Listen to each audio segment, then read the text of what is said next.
Dominic Calvert Lewin has been a long-term reported Arsenal transfer target. So with Mikel Arteta set to be a big fan and Everton currently fighting a relegation battle and having cut ties with the Russian billionaire investor Alisher Usmanov, could Arsenal reportedly secure the Englishman on a cut price deal? Also, what's the latest Arsenal team news going into Sunday, and how is Mikel Arteta set to line up tactically?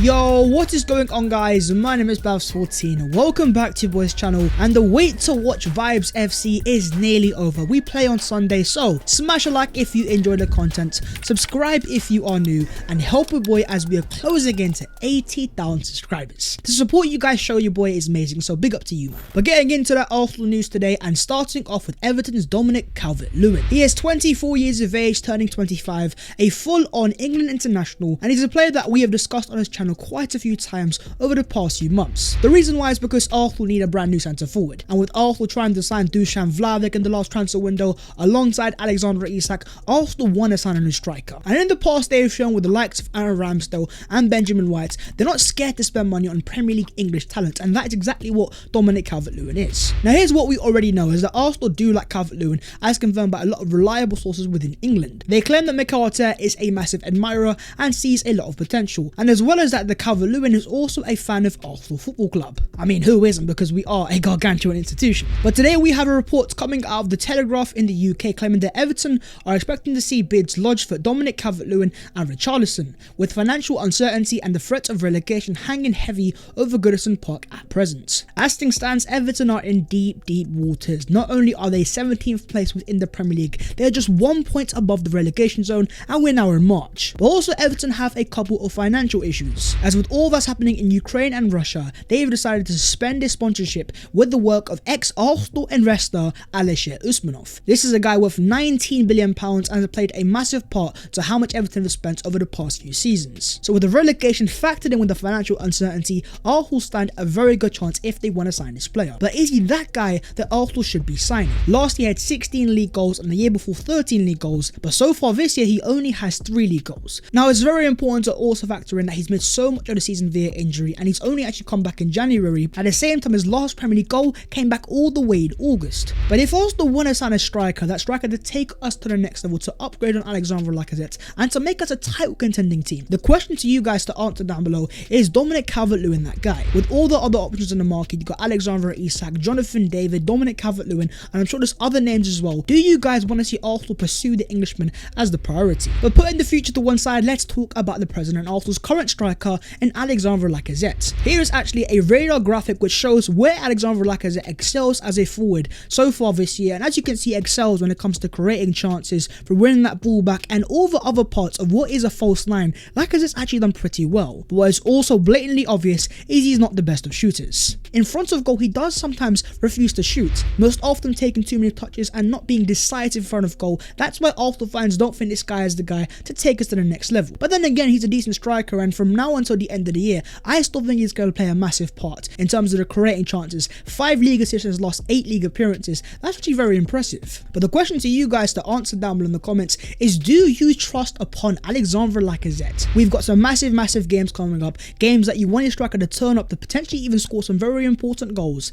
Do you think Lacazette is good enough to get Arsenal into the Champions League places? Do you trust upon Alexander? But talking about Arsenal forwards, let's talk Gabriel Martinelli, who's been speaking to ESPN in Brazil and says, of course Arsenal are a giant team. If I can, I'll stay here for my whole life. I want to conquer things. As I said, I want to stay here and win titles with these wonderful fans and with my teammates. We have a young group. We have a lot of time ahead of us, players with a lot of quality. I think we will achieve great things. Our focus is the Champions League and fighting for the top 4. A club like Arsenal has to be in the Champions League. It's our total focus. First things first, Pele's Godson has come out and said with his chest that I want to stay at Arsenal for the rest of my career. And so for many Arsenal fans, it's going to be a massive sigh of relief, because we have PTSD from the past. We've been hurt by the likes of Fabregas and Van Persie, Alexis Sanchez and co. When you then have the likes of Liverpool and Jurgen Klopp coming out and calling Martinelli the talent of the century, ultimately I can understand why Arsenal fans have so much fear, because he's a player that's got so much potential, that can be such a great player, and clearly has caught the attention of some of the top managers around the world, that if Arsenal can't get to the heights of Champions League and beyond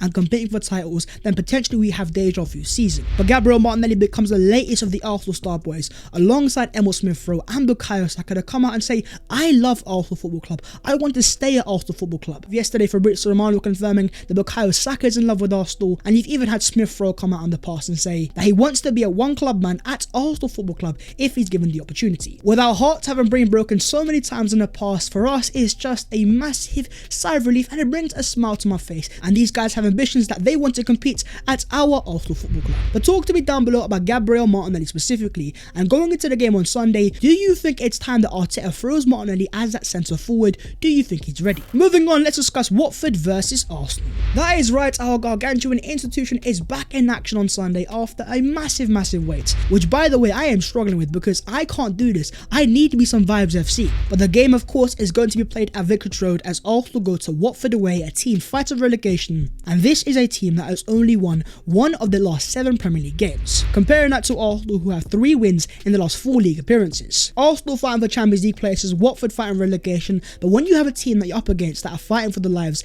it's never going to be easy, and this is certainly going to be a very tricky fixture. But here is the Watford team news. According to The Athletic, first things first, Ismaila Sarr has been ruled out for the game against Arsenal with a hamstring injury. Alongside that, you also have key players like Dan Gosling, Nicholas Nkulu, Danny Rose, and even Kiko Femenia, who are either doubtful or confirmed out. But bringing it back to Arsenal Football Club, Mikel Arteta has confirmed that Takehiro Tomiyasu remains a doubt due to his calf injury, saying the same as last week, we still have a doubt over Tomiyasu. The rest, I think they're all in a good place. And of course, recently it was also confirmed that Emil Smith-Rowe is back in training as well. So apart from Tomiyasu, Arsenal basically have a fully fit squad, which is positive signs. And here is how I think Arsenal are going to line up. With Ramsdale in goal and a back four of Cedric Suarez, Benjamin White, Gabriel Magalhaes, Kieran Tierney, a midfield duo of Granit Xhaka and Thomas Partey, and a 3 of Martin Odegaard, Emil Smith-Rowe and Bukayo Saka behind Alexandre Lacazette. As much as I would love to start Takehiro Tomiyasu, if he isn't 100% fit, he's not a player that I want to risk. And in terms of Cedric Suarez, he actually has been pretty decent in the past few games, so long may it continue. But the other key change, of course, is bringing in Emil Smith-Rowe over Gabriel Martinelli. A lot of fans would like to see the front 4 of Martinelli, Odegaard, Saka and Smith-Rowe, but Alexandre Lacazette gives us experience, and I don't think Mikel Arteta is going to drop him,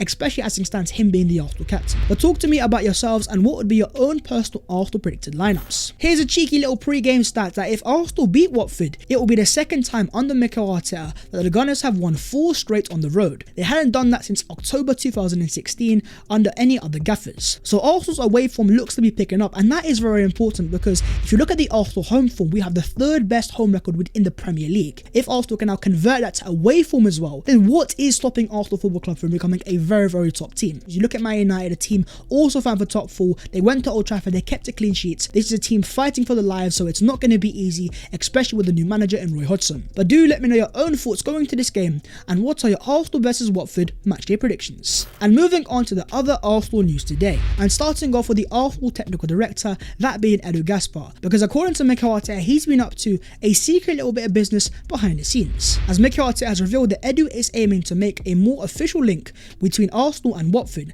making use of the fact that the training grounds are next door. If you're not aware, Watford and Arsenal are neighbours in terms of training grounds, and with that in mind, it looks like Edu Gaspar wants to form some sort of connection, whether that's the academy, transfers or loans. You could say that potentially Edu Gaspar is trying to make Watford Arsenal's feeder club.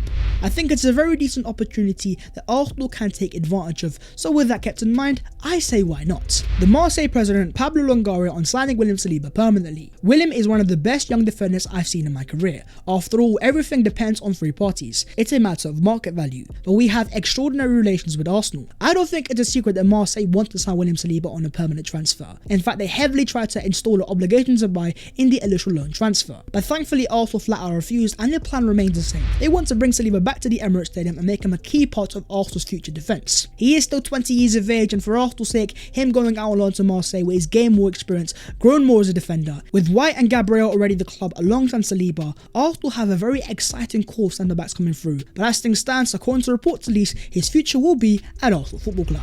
Mikel Arteta, speaking on Ben White's form, says, a brilliant season, how quickly he has adapted, how he has been able to handle the pressure, with the number he is wearing and the price we paid, he has been great. He came in with that massive price tag, and so many Arsenal fans are quick to judge him, and obviously with Saliba as well, they're going, do we need White in the first place? Arsenal have got one of the best defences, but going forwards, sustaining that pressure, Ben White being an aggressive centre-back from the back, it does play a massive part. Arteta also, and if Ramsdale is one of the signings of the season, says there is no question about how Aaron is performing. What what he has brought to the team and how quickly he's adapted to what he's trying to make every time he's on the field. Alongside White, Aaron Ramsdale is also a very scrutinised signing, so the fact that he's come in and he's done so well, he's been such a key player for Arsenal. Even though the likes of Martin Odegaard, Ben White, etc. have all been fantastic signings, I would go as far as saying that Ramsdale has been the Arsenal signing of the season. But as always, I have to also ask you guys about your opinions, with Albert Sambi Lukonga, Nuno Tavares, Takehiro Tomiyasu, Martin Odegaard, Benjamin White and Aaron Ramsdale all kept in mind. In your opinion, who has been Arsenal's standout signing? But that is the video there and there. If you guys have enjoyed, make sure to go down there and smash a like on the video, and also to subscribe to the channel if you are new. If you would like to follow your boy on them social medias, then the links will be down below in the description. But that was all of the latest Arsenal news today, so I hope you guys have been informed, and a massive game looms on Sunday. Arsenal have got Watford, United have got Man City, so a chance for the top 4 race to become that bit more interesting. So I'll see you guys next time in a bit.